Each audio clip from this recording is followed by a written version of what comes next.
Hello everyone, welcome to English Shorthand classes. Exercise 34. Get ready for the dictation. Start. Mr. Vice Chairman, Sir, I would like to speak on this bill in the interest of the rapid economic growth in the country. If the nation grows from strength to strength economically, leading to eradication of the degrading and disheartening poverty of the people of India, the workers of this nation would also benefit and they would also go above the poverty line. Sir, I would like to mention here that the plantation crops, as understood by the term so far, namely coffee, rubber, tea, and cardamom, have been giving this nation substantial amount of the much coveted foreign exchange annually.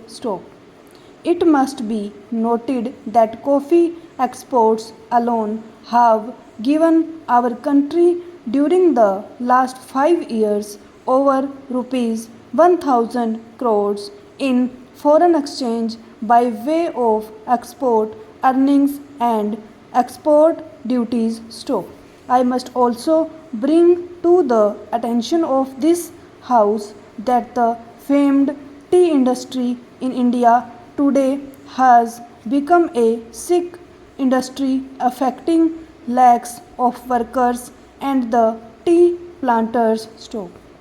Sir, we ought to know that in the agricultural sector the plantation labor is the best organized one and is getting nearly the same treatment, facilities and amenities like the industrial labor.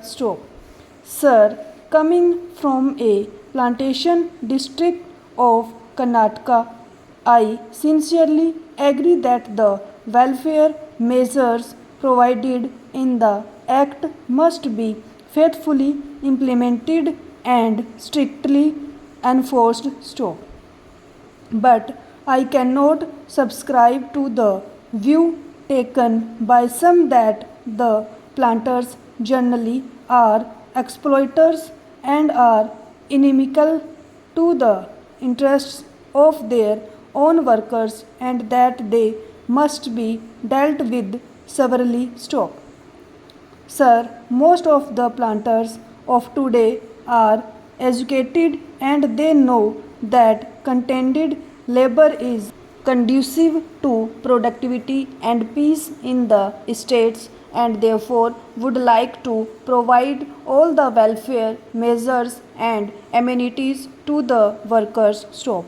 Sir, I would like to point out some of the very draconian, discriminatory, and invidious urban directed amendments made in the Plantations Labor Amendment Bill 1973. Sir, the Plantations Labor Act is sought to be applied now even to holdings of 5 hectares and above employing 15 persons and more. Originally in the bill brought before the Joint Committee, it was sought to be applied to holdings of 6.5 hectares and above.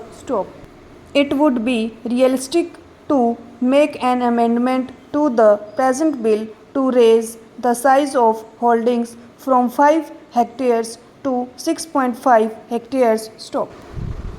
Sir, we must bear in mind the economic viability of small plantations of 5 hectares and the financial capacity of the small planters to fulfill the obligations cast on them to provide housing and crash facilities.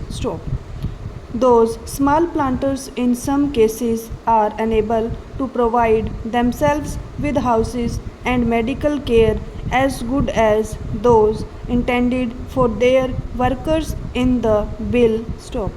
I am sure that good many small holdings will go into liquidation, unable to bear the burden when the prices fall, as in the case of tea today stock. I would empathetically say that clause 13 is not only draconian but discriminatory stroke, and it is most harsh and killing to the farming community of India, whose hands feed and clothe the people, poor and rich stroke. Sir, I strongly feel that the punishment with both compulsory fine and imprisonment is too severe for violation of a welfare legislation covered by the Act stroke. For economic reasons and financial incapacity, the debt-ridden employer, particularly a small holder, may be unable to discharge the obligations such as providing type design, houses, creches, medical facilities, etc. In such cases, there is no point in sending the landholder to jail and collecting a fine from him for every day of default stroke. The relevant provisions in the bill are made more stringent than the Factories Act, under which, in the case of a further offence, the court is given the discretion to punish the defaulting employer stroke. But in the proposed amendment, the word used is shall instead of may, which makes it mandatory on the court to impose imprisonment as well as fine stroke. These provisions are too harsh and discriminatory, particularly in view of the fact that the bill seeks to bring in farms of 5 hectares, which are in the nature of peasant holdings, under the scope of the Act stroke. Sir, I would like to ask the government of the people, for the people, and by the people, in the name of the farmers of India, why it wants to treat a farmer as a criminal and to be imprisoned for such an offence, while it does not do so for a factory owner of a city stock. By making this comparison, I do not mean that a provision should be made in the relevant Factories Act to make the sentence of imprisonment compulsory for similar offences stop.